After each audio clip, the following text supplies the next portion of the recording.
الله الرحمن الرحيم الحمد لله رب العالمين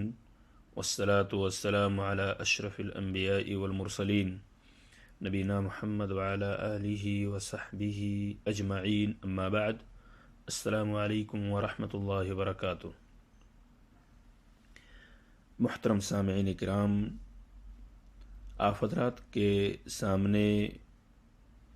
طہارت سے متعلق کئی ایک مسائل پیش کیے جا چکے ہیں۔ آج طہارت ہی سے مرتبط ایک اور مسئلہ آپ کے سامنے پیش کیا جا رہا ہے۔ امید ہے کہ ہم اور آپ اس سے مستفید ہوں گے۔ مؤلف نے اس کتاب کے اندر مسئلہ نمبر 22 کے تحت جو عنوان دیا ہے وہ ہے پیشاب سے احتیاط نہ کرنا عذاب قبر کا باعث ہے۔ نظافت، صفائی اور ستھرائی حد درجہ ضروری چیز ہے۔ پیشاب جسم یا کپڑے میں لگنے سے انسان کے اندر صفائی باقی نہیں رہتی ہے، وہ شخص ناپاک ہو جاتا ہے۔ اور یہ ایک ایسا جرم ہے کہ اس جرم کی خطورت کا اندازہ اس سے لگایا جا سکتا ہے کہ اگر کوئی شخص پیشاب سے احتیاط نہیں کرتا ہے، اس سے بچتا نہیں ہے، تو اسے عذاب قبر سے دوچار ہونا پڑے گا۔ سامعین کرام، عذاب قبر کے سلسلے میں بالکل واضح ترین دلائل قرآن و حدیث سے موجود ہیں جو یہ بتلاتے ہیں کہ عذاب قبر برحق ہے، اور بالضبط ہمارے سامنے جو مسئلہ ہے وہ پیشاب سے احتیاط نہ کرنا۔ عذاب قبر کے سلسلے میں قرآن مجید کی وہ آیت ہی کافی ہے،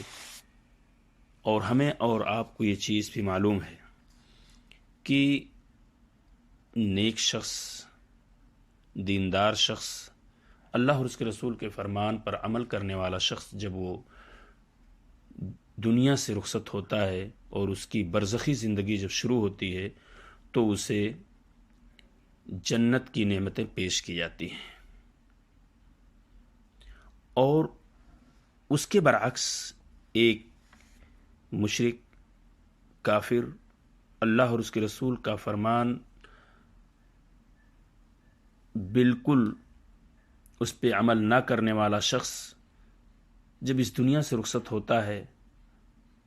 تو یقیناً اسے عذاب قبر سے دوچار ہونا پڑتا ہے۔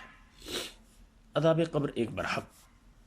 اور حقیقت بر مبنی چیز ہے، اس کا انکار کسی بھی صورت میں جائز نہیں ہے۔ اللہ تعالیٰ فرماتے ہیں، اعوذ باللہ من الشیطان الرجیم، النار یعرضون علیہا غدوا وعشیا وَيَوْمَ تَقُومُ السَّاعَةُ أَدْخِلُوا آلَ فِرْعَوْنَ أَشَدَّ الْعَذَابِ، آگ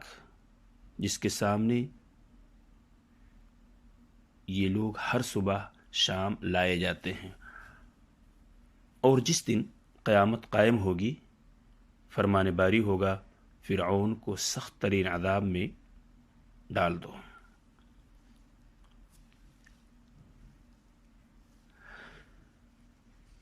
اس آگ پر برزخ میں یعنی قبروں میں لوگ روزانہ صبح و شام پیش کیے جاتے ہیں جو اللہ اور اس کے رسول کے فرمان کے مخالف ہیں، جنہیں شریعت سے کوئی واسطہ نہیں ہے۔ تو یہ اس بات کا ثبوت ہے کہ جس سے قبر کا عذاب ثابت ہوتا ہے۔ وہیں چونکہ بہت زیادہ تفصیل کا وقت نہیں ہے، رسول اللہ صلی اللہ علیہ وسلم کی اس حدیث کو بھی مختصر انداز میں آپ کے سامنے پیش کر کے اور اس کے ترجمے ہی پر اکتفا کیا جاتا ہے، جو بالضبط اسی مسئلے پر دلالت کرتی ہے جسے صاحب کتاب نے پیش کیا ہے کہ پیشاب سے احتیاط نہ کرنا عذاب قبر کا باعث ہے۔ بخاری کی یہ روایت ہے، ابن عباس رضی اللہ تعالیٰ عنہ سے مروی ہے، کہتے ہیں، مر النبي صلى الله عليه وسلم بقبرين فقال إنهما ليعذبان وما يعذبان في كبير أما أحدهما فكان لا يستتر من البول وأما الآخر فكان يمشي بالنميمة ثم أخذ جريدة رطبة فشقها نصفين فغرض في كل قبر واحدة قالوا يا رسول الله لما فعلت هذا قال لعله يخفف عنهما ما لم ييبسا۔ سامعین کرام، عبداللہ ابن عباس رضی اللہ تعالیٰ عنہ سے روایت ہے کہ ایک مرتبہ رسول اللہ صلی اللہ علیہ وسلم دو قبروں کے پاس سے گزرے تو آپ صلی اللہ علیہ وسلم نے فرمایا کہ ان دونوں کو عذاب دیا جا رہا، قبر کا عذاب دیا جا رہا ہے، اور کسی بڑے گناہ پر نہیں۔ ایک تو ان میں سے پیشاب سے احتیاط نہیں کرتا تھا اور دوسرا چغل خوری کیا کرتا تھا۔ پھر آپ صلی اللہ علیہ وسلم نے ایک ہری ٹہنی لے کر بیچ سے اس کے دو ٹکڑے کر کے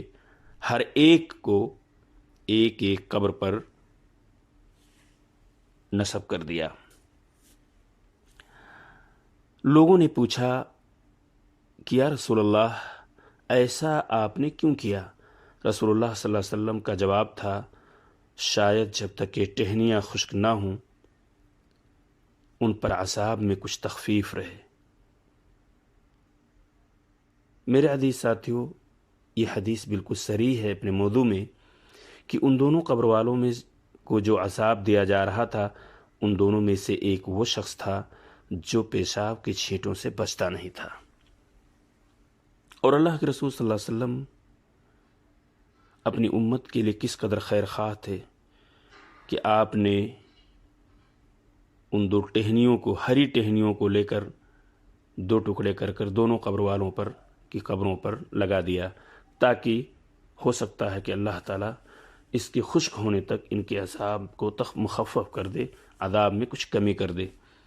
سامعین کرام، اور یہ چیز بالکل خاص تھی اللہ کے رسول صلی اللہ علیہ وسلم کے لیے۔ پہلی بات تو آپ صلی اللہ علیہ وسلم کو اللہ تبارک تعالیٰ کے نے بتایا، کسی ذریعے سے آپ کو یہ خبر ملی کہ ان دونوں کو عذاب دیا جا رہا ہے۔ آج ہمیں اور آپ کو اس طرح چیزیں معلوم نہیں ہو پاتی ہیں، اور خدا نخواستہ اگر کسی کو اس چیز کی جانکاری ہو بھی جائے تو بھی وہ ان ٹہنیوں کو یا ہری ٹہنی کو لے کر کسی قبر پر رکھے یا گاڑے تو یہ چیز جائز و درست نہیں ہے۔ یہ صرف اللہ کے رسول صلی اللہ علیہ وسلم کے ساتھ خاص تھا۔ سامعین کرام، پیشاب سے احتیاط نہ کرنا عذاب قبر کا باعث ہے، اس میں کوئی شک و شبہ کی گنجائش نہیں ہے۔ طبرانی اور حاکم اور دارقطنی نے ایک روایت نقل کی ہے، وہ روایت بھی ابن عباس رضی اللہ تعالیٰ عنہ سے مروی ہے جسے صاحب کتاب نے اس کتاب کے اندر ذکر کیا ہے۔ وہ ہے ابن عباس رضی اللہ تعالیٰ عنہ فرماتے ہیں قال رسول اللہ صلی اللہ علیہ وسلم عامت عذاب القبر فی البول فاستنزہوا من البول۔ حضرت ابن عباس رضی اللہ تعالیٰ عنہ کی حدیث کے اندر چیز موجود ہے، کہتے ہیں کہ رسول اللہ صلی اللہ علیہ وسلم نے فرمایا قبر میں زیادہ تر عذاب پیشاب کی وجہ سے ہوتا ہے، لہذا اس سے بچو۔ یعنی پیشاب سے لوگ نہیں بچتے ہیں، استنجا نہیں کرتے ہیں، اور جسم اور کپڑے کے اندر اس چیز کو سمو لیتے ہیں جس کی وجہ سے، اس ناپاکی کی وجہ سے، احتیاط نہ کرنے کی وجہ سے لوگوں کو عذاب قبر ہوتا ہے۔ اللہ تبارک تعالی ہمیں اور آپ کو اس سے محفوظ رکھے، اس عذاب سے دنیا کے تمام مسلمانوں کو محفوظ رکھے، اور ہمیں اور آپ کو زیادہ سے زیادہ اس موضوع پر احتیاط اور صفائی رکھنے کی توفیق عطا فرمائے۔ آمین۔ السلام علیکم ورحمۃ اللہ وبرکاتہ۔